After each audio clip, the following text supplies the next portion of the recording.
In March 2023, thousands of fans queued up at the Montague Stadium in Kowloon for a friendly match between Hong Kong and Singapore. It was a 6,000 sellout, but the match wasn't the reason for the big crowd. The game was the last time the Hong Kong national team would officially go by that name. A few weeks earlier, the Hong Kong Football Association had agreed to change its official name to Football Association of Hong Kong, China. Now, for years, and especially after the British handed Hong Kong back to China in 1997, Hong Kong had enjoyed a degree of political, economic, cultural, and sporting independence from the mainland. Hong Kong has had its own football association and national team ever since joining FIFA in 1954, when it was still under British colonial rule, and they were recognised by the International Olympic Committee in 1951. But ever since a pro-democracy protest movement rose up in 2019 that was then subsequently crushed, that independence has been challenged, with symbols of opposition to mainland rule dismantled. And one of the most visible symbols of independence, at least until the name change, was the Hong Kong national football team and its jersey. And the thousands were not just there to watch an historic final moment. They had also arrived to buy the last ever Hong Kong shirt to be released before the name changed. And for the first time, they sold out within an hour.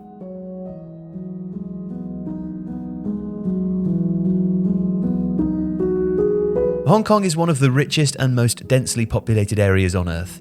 Over 7 million people live in just 1,000 square kilometres, and GDP per capita is comparable to Germany and Canada. But Hong Kong's status has been one of the most controversial aspects of China's domestic and foreign policy.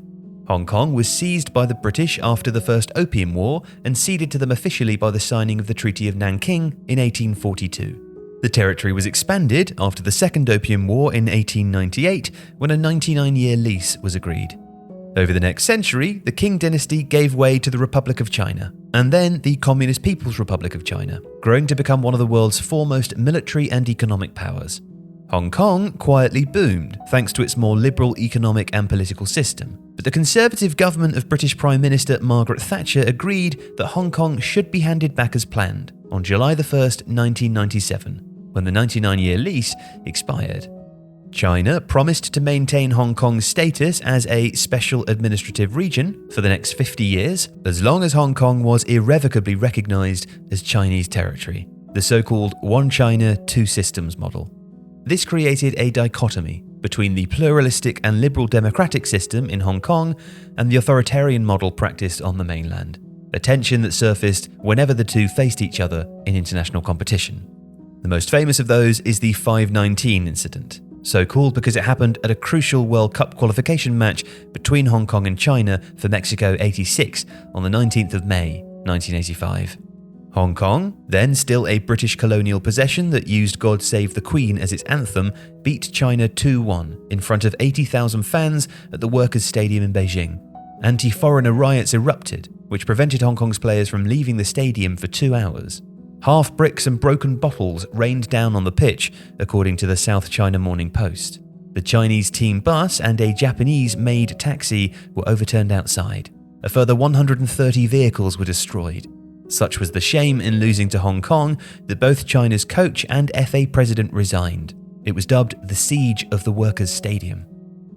When protest movements sprung up, like the 2014 Umbrella Movement, against a move to allow Beijing to veto candidates to run Hong Kong, football stadiums would become the voice of discontent, not least when it came to the singing of the Chinese national anthem. Since 1997, China's The March of the Volunteers has also been Hong Kong's official anthem.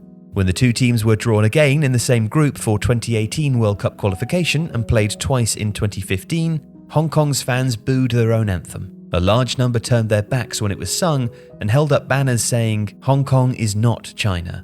Both games finished as diplomatic 0-0 draws. The Hong Kong FA was later sanctioned by FIFA.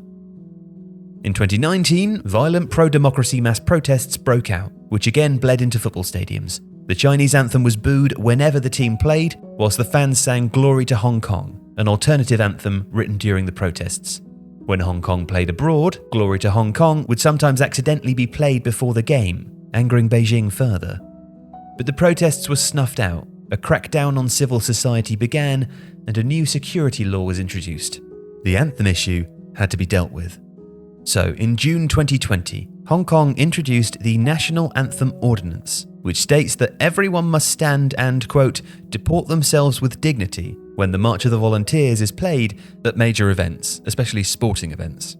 Intentionally insulting the anthem now carries a maximum penalty of a 3-year jail sentence and a $6,000 fine, although it didn't stop some of the crowd from booing the national anthem when Hong Kong played Myanmar in 2022.